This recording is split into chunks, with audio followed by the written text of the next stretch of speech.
কংসের কেল্লা, কংসের সেই বিখ্যাত কেল্লা। রমন রেড্ডির এখানে এসে এখানে বিনামূল্যে প্রসাদ খাওয়ানো হয়। প্রসাদ খাওয়ার জন্য লাইনে দাঁড়িয়ে পড়তে হবে।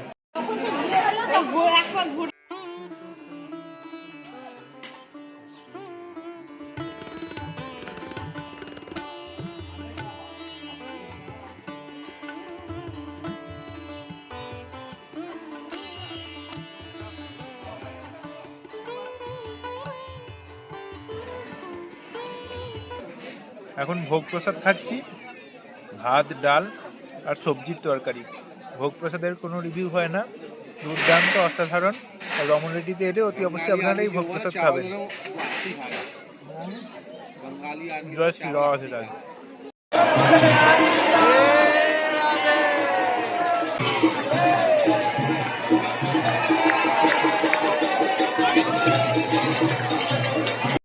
রাধে রাধে কৃষ্ণ, রাধে রাধে।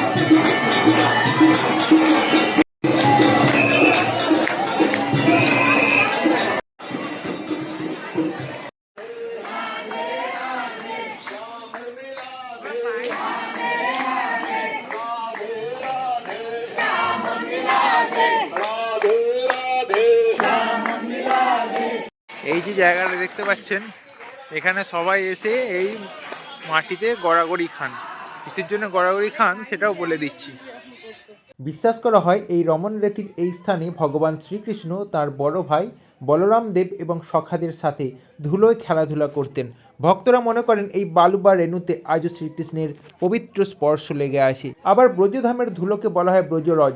শাস্ত্রমতে ব্রজের ধুলো এতটাই পবিত্র যে এটি ভক্তদের পাপ ধুয়ে দেয় এবং ভক্তি বাড়িয়ে দেয়। ভক্তদের বিশ্বাস এই ধুলোয় গড়াগড়ি দিলে শ্রীকৃষ্ণের চরণে ভক্তি জন্মায় এবং পুনর্জন্মের চক্র থেকে মুক্তি পাওয়া যায়। এটা হচ্ছে এই রমন রেড্ডির এখানে গৌশালা। এখানে এলেই সবাই এদের খাওয়াবার জন্য এরা এখানে ছুটে চলে এসছে। দে আমাকে দে, আমাকে দে, আমাকে দে। ভয় পাচ্ছিস কেন? দে আমাকে দে। ভয় পাচ্ছি না, ও দে দে দে। হাত দাও। আমি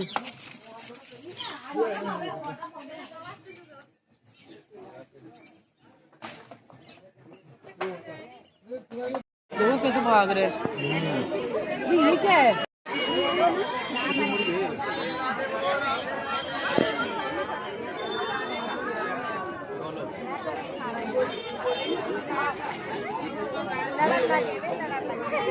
রমন রেড্ডির বাইরে এই যে জায়গাটা আছে, এখানে এটা একটা ডিয়ার পার্ক বা হরিণ আছে এখানে প্রচুর। এই জায়গাটা আপনারা এসে তাদেরকে খাবার খাওয়াতে পারেন। এখানে প্রচুর হরিণ আছে এবং প্রচুর মানুষ এখানে দেখতে পাচ্ছেন হরিণগুলিকে খাবার খাওয়াচ্ছে। আপনারাও এসে খাবার খাওয়ালি হরিণগুলো কাছে চলে আসবে এবং আপনাদের হাত থেকে খাবারগুলো নিজেরাই খাবে।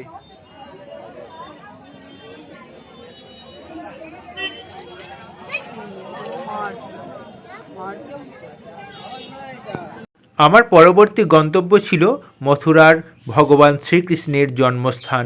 এই সেই জন্মস্থান যেখানে ভগবান শ্রীকৃষ্ণ জন্মগ্রহণ করেছিলেন।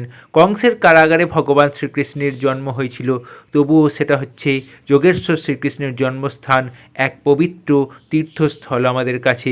এটাই তো আমাদের কাছে মোক্ষভূমি। জয় শ্রীকৃষ্ণ, জয় শ্রীকৃষ্ণ, জয় শ্রীকৃষ্ণ।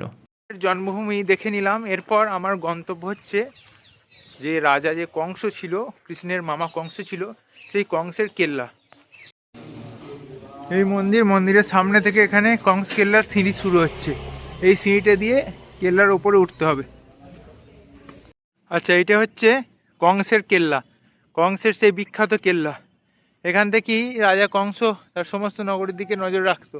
থেকেই সমগ্র যমুনা নদী দেখতে পাওয়া যেত, আর দূরের সমগ্র শহরটা অর্থাৎ সমগ্র নগরীটাও দেখতে পাওয়া যেত। এইখান থেকে কংস গোটা নগরীর ওপর নজর রাখতেন আর যমুনা নদীও দেখতে পেতেন। যদিও এখন আর অবশিষ্ট খুব একটা নেই, বড্ড ভাঙাচোরা অবস্থাটা পড়ে আছে। কেল্লাটায় এখন আর সেইভাবে দেখার কিছু নেই। এলে অনুভূতি করা যে এখানে রাজা কংস কোনো এক সময় শাসন করতেন। আর সেই কংসের ভাগনাই হচ্ছেন আমাদের ভগবান যোগেশ্বর শ্রীকৃষ্ণ। যাই হোক, এখানে আপনারা আসবেন, এটা একটা পৌরাণিক জায়গা, এই জন্য আপনারা এই জায়গাটা দেখবেন।